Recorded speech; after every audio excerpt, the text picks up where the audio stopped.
Hi guys, welcome to my channel. Today I'm gonna kick off the series of book reviews that I'm doing, and today we're gonna start off with the Percy Jackson series. These are some of my favorite books, even though I do know they came out in 2006, I know that. But I just wanted to go into them because of how much I love them, and so we're gonna talk about the characters, the gods, the plot, anything and everything, and what makes these books so special to me. So, without further ado, let's get started. First up, sorry, I'm pulling it out of its container. We have The Lightning Thief. The Lightning Thief introduces us to Percy, and we learn that he's a 12-year-old boy that is a son of Poseidon, the Greek god. And then we follow him through his journey of being thrust into the world of Greek mythology and the quest that he gets sent on to find Zeus's master of bolts. It's a true adventure. It's full of humor and just quick jabs, and you really are glimpsing into history, and there's a lot of tales within the story about Greek legends and all that, and it's honestly just great.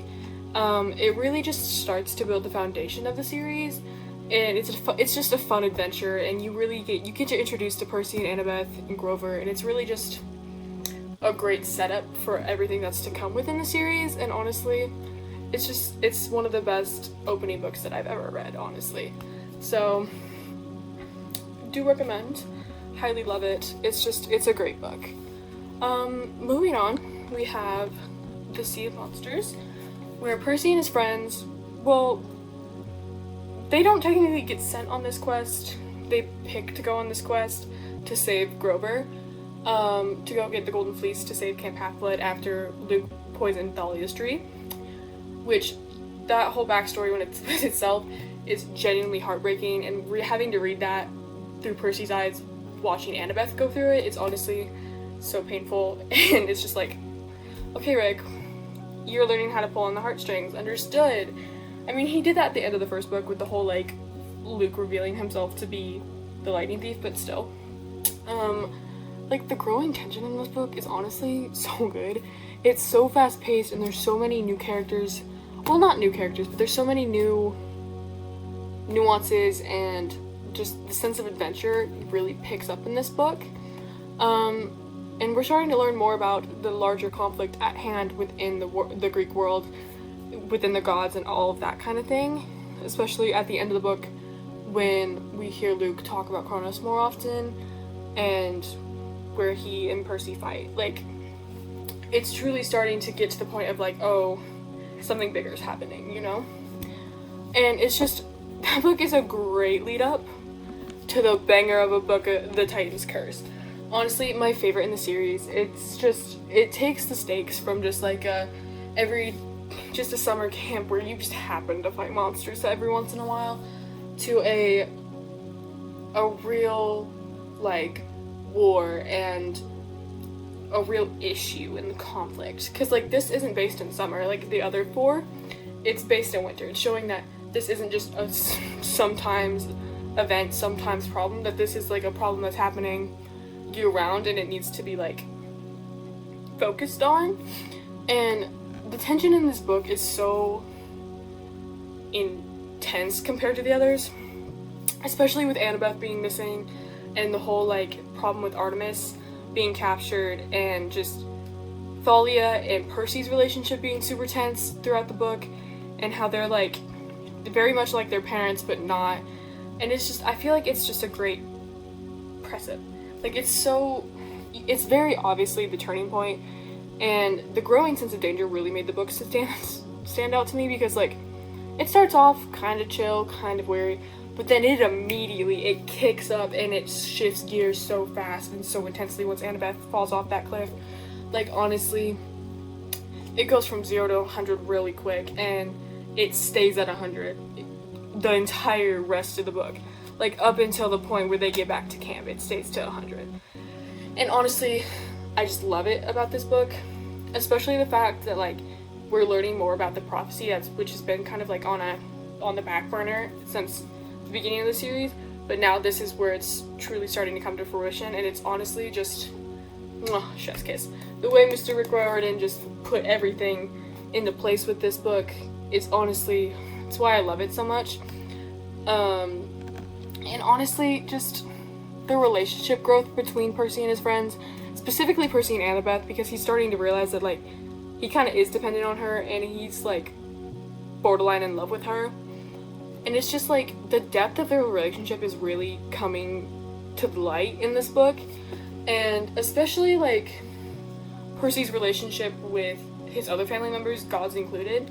And it's just, like, showing that the future isn't promised, specifically with the deaths in these books, and how Rick started to breach this topic so, I wouldn't say nonchalantly, but not to an extent you would think in a children's book. Like, he makes you grieve. He shows you what it feels like, at least in, like, with Nico, to say, like, how he experienced it, like, how he finds out about Bianca's death and all of this, and, like, just the pure anger and rage he feels.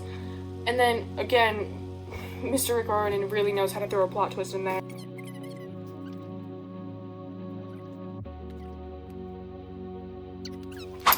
The plot twist in the first one with Luke and betraying Percy, and then basically the entire camp. And then Thalia freaking Grace, daughter of Zeus, coming back to life in the second one. And then he comes up and shows, he's like, oh, you think I'm done pulling your leg? No, actually. Let me introduce you to Nico and Bianca D'Angelo, the son and daughter of Hades. My man, what? Okay, cool, interesting. Thanks for sharing. Thanks for blowing my 5th grade mind. Like, honestly, the way he just, like, blends humor with such deep topics. Like, literally right after Bianca died, they're at the Hoover Dam joking about the word damn. Like, there's, at the end of the day, they're still children, and he shows a different side of grief in the sense of a child, and it's honestly, it's beautiful. And I have no bad words to say about this book. I love this book so much, and it's definitely my favorite, especially with, like, the relationship with Artemis and Apollo, like, the sibling relationship that's so funny to me, and then just the power and everything that's truly being shown between these gods, specifically when Artemis holds up the entire sky for, like, I think it's like a week. Like, girl boss, power woman, we love her, and it's just like, she literally showed me that you don't need a man.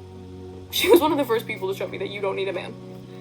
And we need to put some respect on her name. But moving on, the Battle of the Labyrinth. In this book, it really starts to pick up even faster than the book before. This is Annabeth's big moment, really. Even though it is Percy's book, it is Annabeth's quest. And she truly gets to show her brilliance in her mind and how she views things and how she works through things. And it's honestly, their relationship growth is so much in this book, and they just, when they enter the labyrinth from camp, it becomes this whole new different world, because they are fighting to protect their camp that Luke is trying to destroy. But at the same time, when they come across Luke, I think it was like 2 or 3 times, they start to realize that there is something more going on. Yet they don't know it until the end of this book, where yet again Uncle Rick hits us with another freaking plot twist with, oh, I don't know, Kronos entering Luke's body, and then Rachel Elizabeth there, Queen Redhead, mind you, chucked a blue plastic hairbrush at his face. That itself was like, I'm sorry, what am I reading? But you know, it worked. It was just, it was chef's kiss. And then Nico in this book, I love Nico. He's one of my favorite characters. Nico in this book is amazing. He's amazing. He's so funny. The way he finally, like, just discovers who he is at the end of it, and it's just like, he's fought so long to, like, be mad at Percy and to hate Percy, but then Percy's still, like, trying to be insistent. He's like, oh no, you need someone. He's trying to be what Luke was to him in the first book, but continuing forward from what Luke became. Like, he's trying to be like, oh, I'm actually a good mentor. I could be, like, an older brother to you. You don't have to worry about it. And I think that's just beautiful between them. And the challenges in this book that they face are so much bigger than anyone could have thought before. And it's just like the tension and just the like eeriness is just so, it truly keeps you on edge the entire time. Like, I could not stop when I was reading the book for the first time. Like, I had to keep going. I could not think of not finishing that book. Like, that was really the only thing I could think of, was finishing this book. And it was great. And just like, we're learning in Percy's eyes that he's starting to have to like really come to terms with what's coming next summer, because he knows he has to save the world. Like, does he know what the prophecy is yet? No, but he knows that at the end of the day, it's gonna be him who has to save the world. And I think that is just something else that weighs down on everyone, including, especially like Annabeth and his friends, like people who really do care about him. And he's just like having to come to terms with that. And I think that's a really strong message that Rick was sending within that. And he did it so beautifully. Our last book is this explosive, intense, amazing conclusion of the series where everything really does come to a head. Like, the battle between the Olympians and I guess the Olympians don't really fight the Titans in this book. They fight Typhoon while their children fight for them, which that's something to say within itself. But at the end of the day, they say everything is okay at the end of the day, but the resolution of the prophecy and the build up to the end is just, it flows and it works so well. And just, we see more of a backstory for some of the side characters. We learn more about some of the campers that we have never heard of before. Like, we truly do get introduced to a lot of important people and a lot of just like big moments in this book. Like, it really does bring the series full circle, and we finally see like the payoff of all of Percy's trauma, Annabeth's trauma, like all of everything that they've been through, we finally see come to an end and like to a fruition. And I just think it's a great ending for this story, but it still leaves like the ending, because it's just another freaking plot twist. Forgot the word there for a second. There's another prophecy. Percy literally just fought 5 years for this prophecy that he ended up not even being the one to end it all. It was Luke. Luke saved everyone's life because Mr. Rick Riordan loves his plot twists, because why wouldn't he? But another prophecy that Miss Rachel Elizabeth Dare just spits out for all of us. And we're all like, what? I thought we were done. I thought you were done. But no, he's not, because why would he be? He was working for that check and he got it. But just the emotional struggle for Percy, I feel bad, but at the same time, it was just great. I loved it. It was really a great conclusion to just an even better series. Something I do want to breach about, though, is Luke's story. Because Luke Castellan is one of the most compelling characters that I have ever, like, come across. Because, like, he really just starts off like an older brother, friendly figure to both Percy and Annabeth and all that. Like, he's the older camper. He's the one who's the friendly face of the Hermes cabin. He really just, he comes off as a cool older brother. Like, that's just the vibes he gives off. But then he allows his bitterness to really, towards his father and the other gods, to really just change him completely. And it's just, his entire journey is honestly just tragic, because it's just, he's not just a villain. He's still a child who is mourning the loss of a relationship with his father, because Zeus refuses to allow the gods to have relationships with their children. Which also, back to the plot twist, when Percy literally turned down immortality and was like, no, actually, can you pay your child support to prevent another one of these, please? That was iconic. That was a power move, honestly. It was so funny. I remember reading that, and I was dying. I was like, Percy, you did not just tell the King of the Gods to pay his child support. You did not. He did. He did in fact. But anyways, back to Luke. He was a child who felt abandoned by his father, which is fair. He met his father maybe 2 or 3 times in his entire life, from what we know of, and he never felt like he was given any sort of fruition. And it's just like, his character is so complex, and I just, his pain and his need for revenge really makes you question, like, was he the villain, or was he forced to be a villain? Like, baby was a victim. He was 19, really, at the end of the day when he died, like, or no, he was 19 in the first book. So he was in his early 20s when he died. He did not understand, because he never had that growth in that relationship to build upon, and he found that in Chronos, and that's what really did him in. And it's just like, his story is so beautifully written, and honestly, it's mwah, chef's kiss. And then, don't even get me started on Percy and Annabeth's relationship. Just from beginning to end, it's constantly growing, constantly changing, and we're rewarded at the end of the 5th book with them becoming a couple. And it's so cute, because you can't help but want them to be together, because, like, they're complete opposites, but they're also best friends, and they can't live without each other, as proven in the 3rd book. Like, they're just so cute together, and it's amazing. And it's just like, they truly are a power couple, because the Friends to Lovers was amazing, but the slow burn was killing me a little bit.